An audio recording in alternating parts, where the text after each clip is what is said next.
The 60th U.S. presidential election has thrust the nation into an unprecedented tempest of uncertainty, presenting a high-stakes battle where the very core of American democracy hangs in the balance. This epic showdown, the most crucial election since 1864, unfolds as a narrative of monumental proportions, with the specter of authoritarianism looming on the horizon. The first presidential election, where the de facto standard bearer for one of the two major political parties, the Republican Party, faces 91 felony charges. The first presidential election since 1892, where two presidents face off in a general election. The guardian against cyber threats, the titans tasked with ensuring the sanctity of our elections, Jen Earnestly of the Cybersecurity Infrastructure Security Agency, and General Paul Nakasone, the head of U.S. Cyber Command and the National Security Agency, boldly declared that this year's ballot will be the Fort Knox of elections. Despite foreign nations eyeing interference, their conviction is unwavering. The American people should have absolute confidence in the integrity of our election infrastructure, according to these officials. Amidst the political maelstrom, a Quinnipiac University poll unveiled a seismic gender gap, positioning women as the potential game changers in the 2024 election. President Joe Biden's slight lead over former President Donald J. Trump sets the stage for a turning tide on the political battleground. As we navigate through these political currents, we delve into the complexities of former President Trump's mission to influence border security negotiations.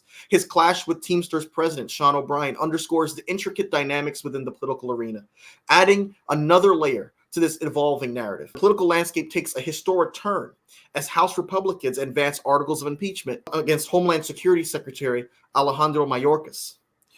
The 18-15 vote in the House Homeland Security Committee accuses Mayorkas of breach of trust and willful and systematic refusal to comply with the law, raising questions about the impact on border security negotiations and the Biden administration's strategies. In the midst of these political maneuvers, Nikki Haley, Trump's sole primary opponent, faces probing questions about her birth name by Trump, and went on Breakfast Club to say that the next female president is either going to be herself or Kamala Harris. She also went as far as to say that a Kamala Harris presidency should send chills down your spine. The tension escalates as the political arena becomes a stage for fierce ideological clashes. Adding a legal twist to the narrative, a jury ordered former President Donald J. Trump to pay $83.3 million to writer E. Jean Carroll for defamation remarks made during his presidency. On a night like this, I'm so grateful to have presidential historian and creator of the Keys to the White House model, Professor Allan Lichtman. We're graced by this political luminary in our midst, a man who's accurately predicted every presidential election since 1984. Not 18. I'm not that old, please. Professor, I want to ask you, because you sent me a private message, and I'm so glad you did, about your work, your efforts in an amicus brief that has been signed by 25 of the nation's leading historians. And this brief in the Trump disqualification case argues for the applicability of Section 3 of the 14th Amendment to the President of the United States. It asserts specifically that this section doesn't just target ex-Confederates, but it also applies to future insurrectionists. Could you elaborate on this amicus brief for our audience? Yeah, I had the idea for this amicus brief because constitutional questions are fundamentally historical. You know, the conservatives on the Supreme Court claim to be originalists. They want to understand the original intent of provisions of the Constitution. To do that, you have to look at the historical evidence and provide historical analysis. And that is exactly what 25 of the nation's leading historians have done. I'm not sure there's ever been so many distinguished historians ever signing on to a amicus brief for the Supreme Court. So here's what we found. Number one, we found that Section 3 clearly was intended to cover the president. This issue directly came up during the Senate debates on the 14th Amendment in 1866. A Democratic senator, remember, back in those days, Democrats were the pro-Southerners, Republicans were the pro-Civil Rights Party. A Democrat from my home state of Maryland raised the question, the president isn't specifically named in the disqualification clause, Section 3. Why isn't he included? And Senator Lott Morrill, a Republican, a strong supporter of Reconstruction, the 14th Amendment, corrected him and say, yes, the president is included under the phrase that refers to officers of the United States. That covers the president. And in those debates, Senator Johnson said, "Oh, you're right. I am corrected. The president is covered." And no senator arose to challenge that. Then a few years later, after ratification of the 14th Amendment, you had a law being passed in Congress to give amnesty to ex-Confederates so they no longer would be disqualified. Well, the decision makers decided not to give amnesty to every single ex-Confederate, and one of those they excluded was former Confederate President Jefferson Davis. Why? Because again, they recognized that under Section 3, Davis was excluded from running for president of the United States. But if they gave him amnesty and relieved the disqualification, he could then run for president. If Section 3 didn't cover the president in the first place, all of that would have been irrelevant. Next, the Section 3 was designed not just to cover the times, but to guard in perpetuity against future insurrectionists.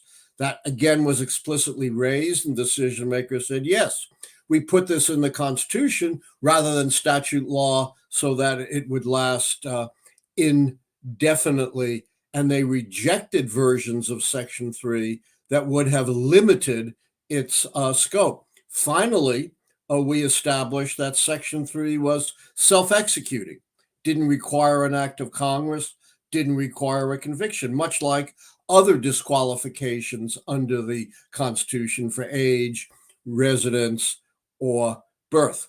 In fact, again, going back to Jefferson Davis, he recognized that he was disqualified along with all the other ex-Confederates who had sworn an oath to the U.S. Constitution on the moment that the states ratified the 14th Amendment. In fact, he tried to use his instant disqualification to quash his treason prosecution, claiming that that would constitute double jeopardy. So we think that the historical record is very clear. President is covered. The amendment applies to the present, and it doesn't require any additional action by Congress or a court conviction. Now, Professor, Chris Christie, the most vocal, most prominent Trump critic in this class of Republican 2024 primary contenders, himself said that the courts have no business taking Trump off the ballot, that should be left to the voters. Nikki Haley repeated that. And you had other prominent figures of the Republican Party making that argument. What is your response to that argument? It's a complete non sequitur. A constitutional disqualification means that the voters don't get to decide. This is something that occurs prior to a candidate being on the ballot. If you're not of age, if you didn't have the residency requirements, if you weren't a natural born U.S. citizens, the voters don't decide whether you're to become president or not. You are disqualified before the voters cast any ballot. And Section 3 of the 14th Amendment is absolutely no difference. It's a constitutional disqualification, which means you don't get to appear on the ballot to have the voters decide. Look, you may remember, you probably do, who was it that for 5 years said that Barack Obama was disqualified to be president because falsely he was born in Africa, not the U.S. And of course, that was Donald Trump. And now he and his allies have completely reversed their position. A lot of conservative viewers of mine, especially now that I'm on TikTok, have taken to the platforms that I have to say Professor Allan Lichtman was inaccurate in saying that we were this close to losing our democracy because we were never a democracy to begin with. We're a republic. Yeah, that's a misunderstanding. We are a democratic republic. Officers of the government are not selected by birth, by inheritance, by acts of God, by violence. They are chosen democratically by the voters. That was the great innovation of the American Constitution, the sovereignty of the people. And the people would choose those who would represent themselves in government. And so if we lose the sovereignty of the people, we're no longer a functioning democratic republic. Professor, if you could, I know you've been on the show several times now, but for viewers who may be viewing you for the first time, walk us through briefly the keys that have guided you accurately, faithfully since 1984, and retrospectively. And if you could also answer whether or not the current order from the civil court that just concluded this past Friday that required Donald J. Trump to pay $83.3 million to E. Jean Carroll for defamation, is that going to have any impact on his chances heading into this November? The keys provide a fundamental alternative to polling and punditry, which have been wrong so often.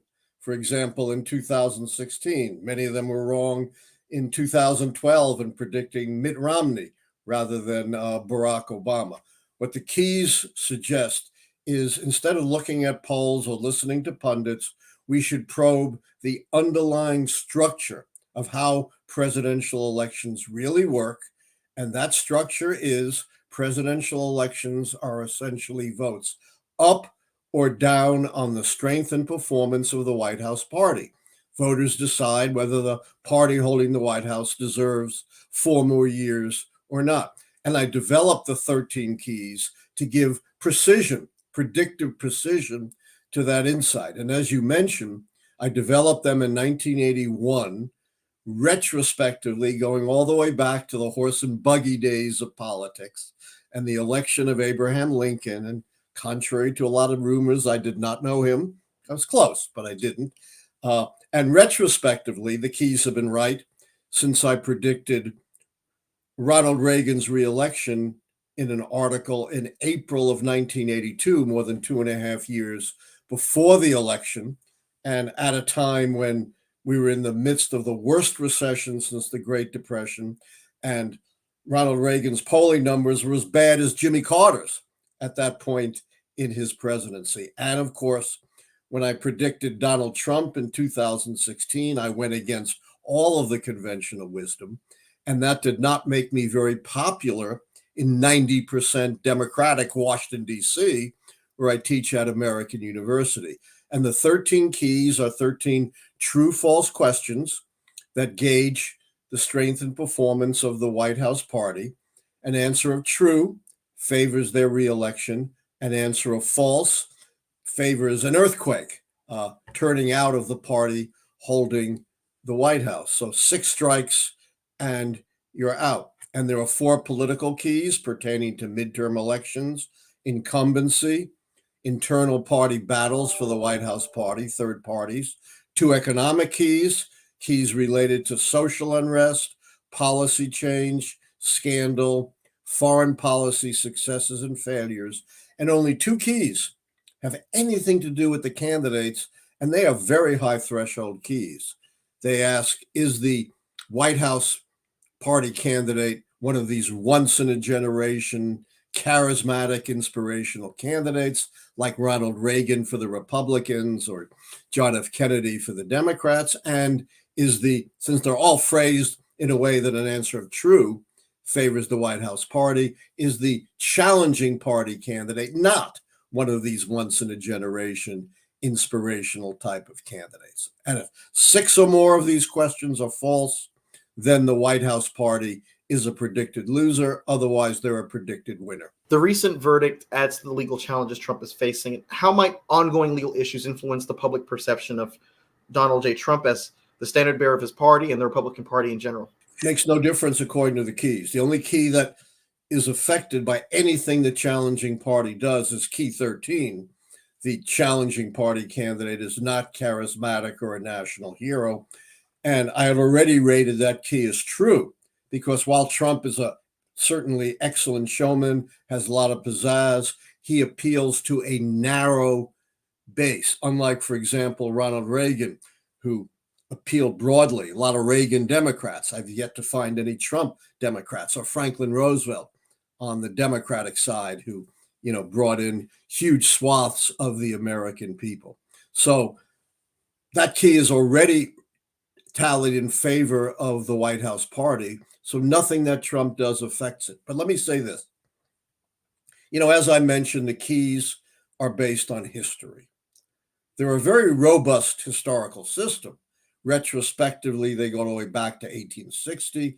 Prospectively, they go all the way back to 1982, predicting 1984. But it is always possible that there could be such a cataclysmic historical breakthrough that it changes the pattern of the keys. And certainly, an unprecedented felony conviction for a major party candidate could have the potential to be a break in the historical pattern. But for my predictions, I'm still sticking to the keys. The last time I had you on, Professor, of course, you have not made your prediction yet for 2024, but you said you were looking specifically and primarily at two keys, the economy and the foreign policy key.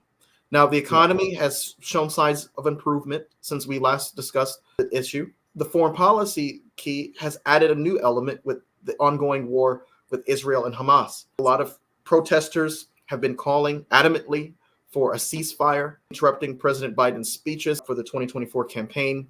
How does the progressive call for a ceasefire, in light of the fact that the state of Michigan is home to the most American Muslims, I believe, in the United States? You had the mayor of Dearborn say that he felt betrayed and actually chose not to attend a meeting with President Biden because of his policies in that particular region. Yeah. Let me put this in a little bit of context. There's been all this grousing about Joe Biden. Maybe he should step aside and let some younger candidate be the Democratic nominee, as if you could control that. Could be Bernie Sanders, who's just as old, almost as old. But leave that aside. The Democrats' best chance of winning is with Biden running. Remember, one of my keys is incumbency. Biden obviously wins that. Another one of my keys is internal White House party battle.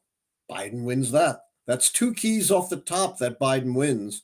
That means 6 more keys out of the remaining 11 would have to fall to predict his defeat. But Biden doesn't run. They lose the incumbency key.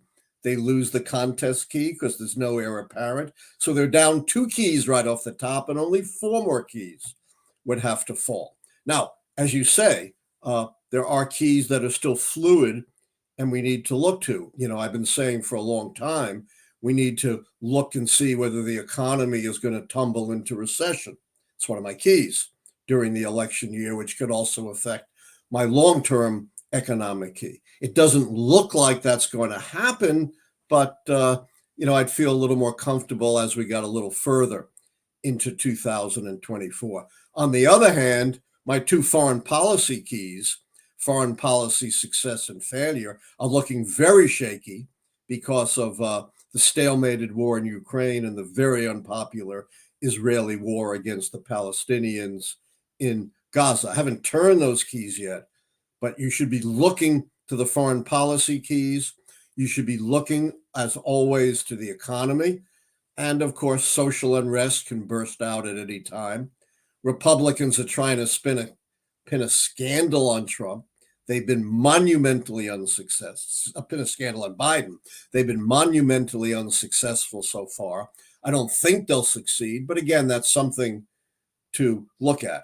So while I haven't made a prediction yet, I can guide your viewers to what you should be looking towards between now and November. But I'll expect to be making my prediction around the same time I did in 2020, around July or August, well before the fall election campaign even begins.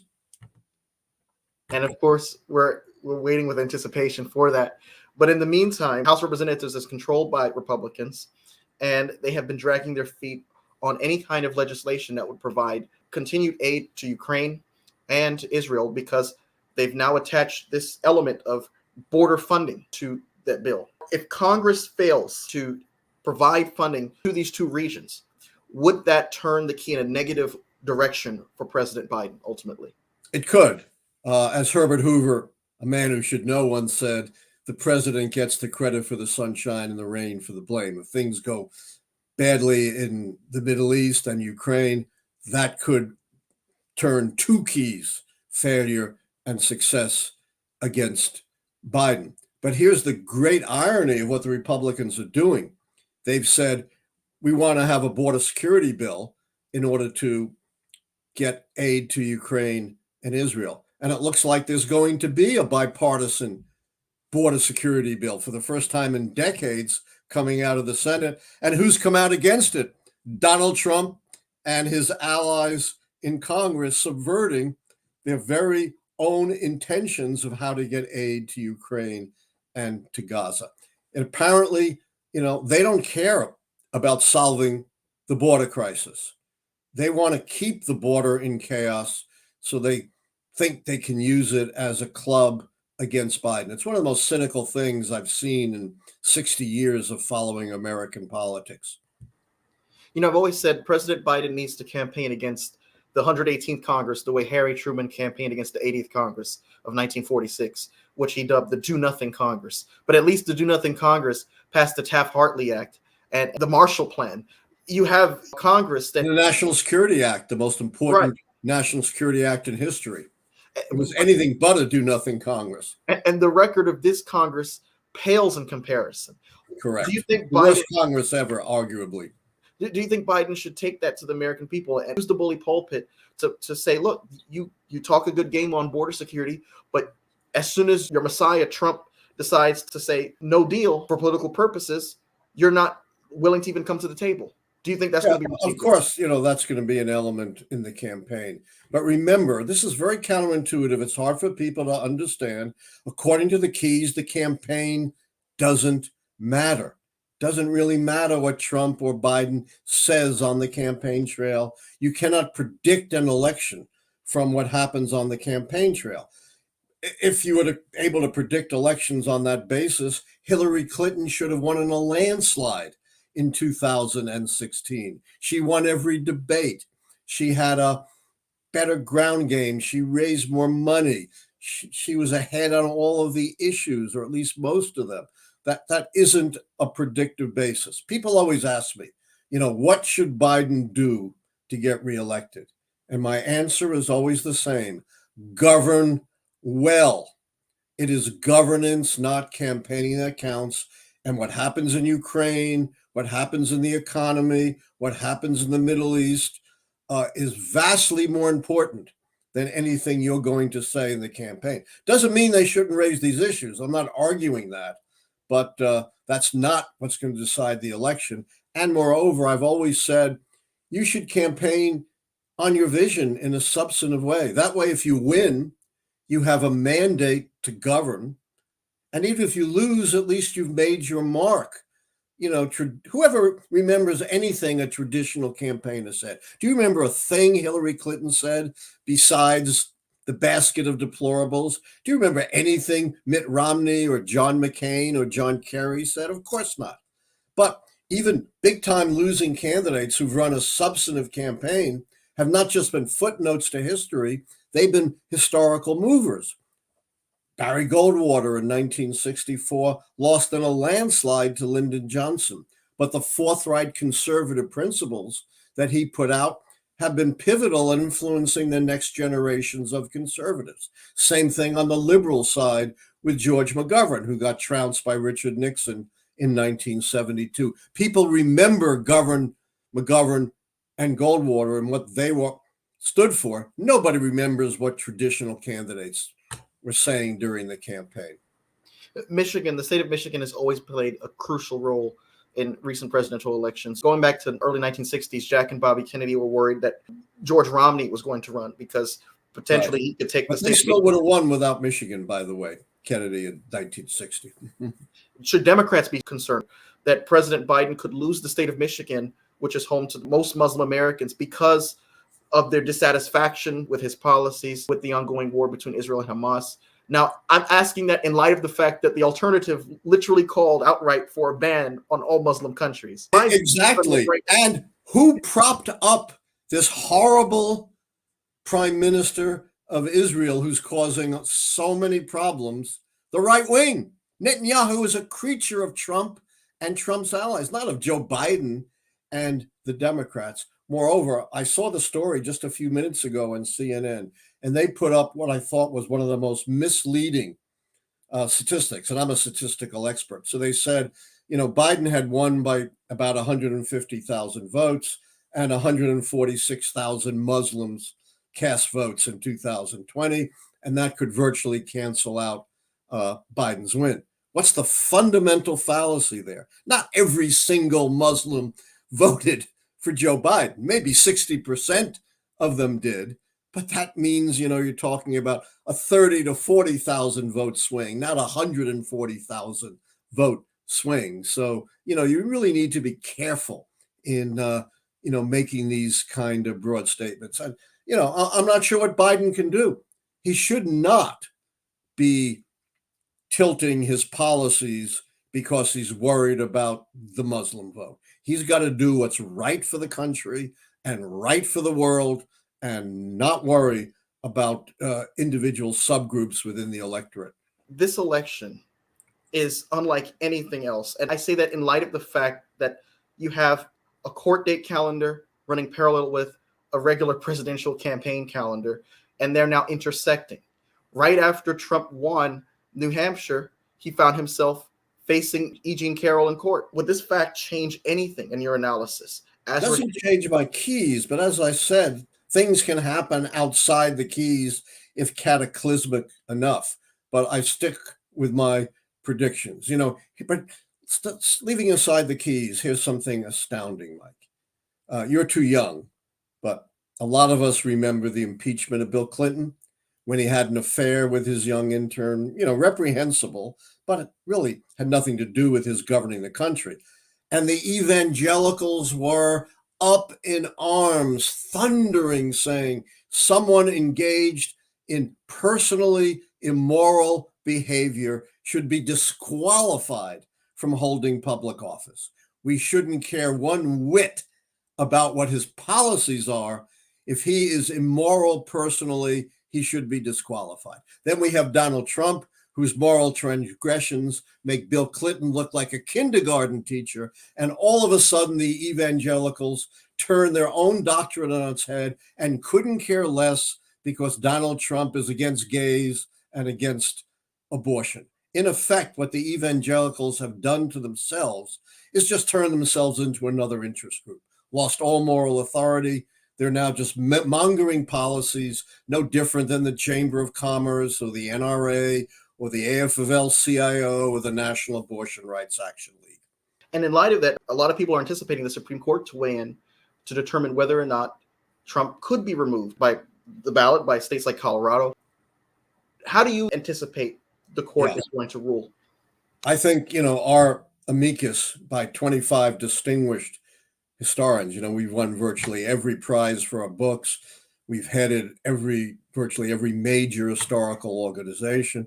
We have proved beyond any doubt that Trump is covered under the original intent of the 14th Amendment, Section 3. And if the conservatives on the court are not going to read their politics into the Constitution, but stick to constitutional analysis, then in fact, Trump is subject to disqualification, no different than being disqualified because of age, residence, or natural born citizenship. It's just like any other constitutional qualification, and it's not something that the voters vote on. You don't vote on someone who is constitutionally ineligible to serve in office, and Donald Trump was the biggest exponent of that view for 5 years. Nikki Haley, if the stars align in Nikki Haley's favor, and somehow she manages to get the nomination. She was on The Breakfast Club with Charlemagne, who has said that he regrets endorsing President Biden, someone who prides himself and whom the Black community listens to. If Nikki Haley becomes the nominee, I've always been of the opinion that even if she wins, she loses. Because I just cannot see Trump saying, well, we gave it our best shot. We're going to put our support behind our standard bearer. He's never proven himself able to do something like that. You look at how he lost to Ted Cruz in the Iowa caucus of 2016. You look at how he lost in 2020. And all of the elections after 2016, midterms, off-year elections, have lost. His candidate, his endorsed person has lost. And he's never taken responsibility for that. So if Nikki Haley becomes the responsibility for nothing, if Nikki Haley becomes the nominee, doesn't she still lose? Trump will never support anyone but Trump for the Republican nominee. Now, she really has no chance to get nominated under the Republican primary. She's going to lose South Carolina, and it's going to be essentially over. She has one hope, and that is Trump gets convicted of a serious crime, and the convention decides we can't go with a convicted felon, and they turn to someone else. But they may not turn to Nikki Haley. I'd be very surprised for this Republican Party to nominate a woman of color. And of course, the other hope would be if the Supreme Court, decides that Trump is covered under the Section 3 of the 14th Amendment and can be bounced off state ballots. You have national security officials saying that this election is going to be very secure, which is reminiscent of what we heard in 2020 in the aftermath when that election was being questioned. Jen Easterly of the Cybersecurity and Infrastructure Security Agency, General Paul Nakasone, head of U.S. Cyber Command, they say that this is going to be the Fort Knox of elections. Are you concerned that we won't have people like Rusty Bowers, people of conviction, people who put Constitution over politics? Are you concerned that we won't have people like Raffensperger in Georgia in place in this upcoming election if it's close, which it looks like is going to be a close one, the most crucial and close election probably since the Bush-Gore election in 2000? Are you concerned that things would get even further than they did on January the 6th? Yeah. I'm not willing to say it's a close election. I mean, I haven't made my call yet. A lot is yet to happen. It may not be very close. But leave that aside. I'm very worried that you're not going to have stalwart Republicans standing up to Donald Trump. If Donald Trump loses, he's not going to accept his loss. He's going to try to derail the process, steal the election back. The one thing that does give me some better hope is he's not the sitting president. He doesn't have the levers of power that he had in 2020 when he was still the president until January 20th, 2021. So, he can huff and he can puff, but I'm not sure there's much he can do to steal back an election that he lost if that happens in 2024. So I want to give your viewers a little bit of hope. The impeachment of Secretary Mayorkas, did that turn to scandal key against Absolutely not. First of all, it's a bogus impeachment. It's totally political. He's not guilty of high crimes and misdemeanors. If it squeaks through the House, it'll be strictly on a partisan basis. It'll be dead on arrival in the Senate. And to turn the key, number one, it's got to directly hit the president. This doesn't. And number two, there has to be some bipartisan recognition of scandal. Like the 7 Republicans who voted to convict Donald Trump, or the 10 Republicans who voted for impeachment in the House, or, some of the Republicans, even the first time, who denounced what Donald Trump did. This, even if it advances, will be strictly on a partisan basis, will not turn a key. Well, thank you so much, Professor Lichtman. I just want to put a plug in for your show that you're about to be on right now. Go and catch Professor Lichtman if you love what you heard tonight. If you want to hear more, catch his YouTube platform, Professor Allan Lichtman, with his son Sam. It's a dynamic program. I tune in. I'm a fan. I'm a subscriber. All right. 9 p.m. tonight. 9 p.m. and donate and your question might be featured. We need the support if we want to stay on the air. We don't have General Motors behind us. Well, thank you so much, Professor Lichtman. It's the first time since 1892 2 presidents look like they're going to be facing off against each other. So glad to have you on a night like this. Thanks for making time. My pleasure. Take care, Mike. With that being said, that's going to conclude episode 124 of the Political Mike podcast. Thanks for tuning in.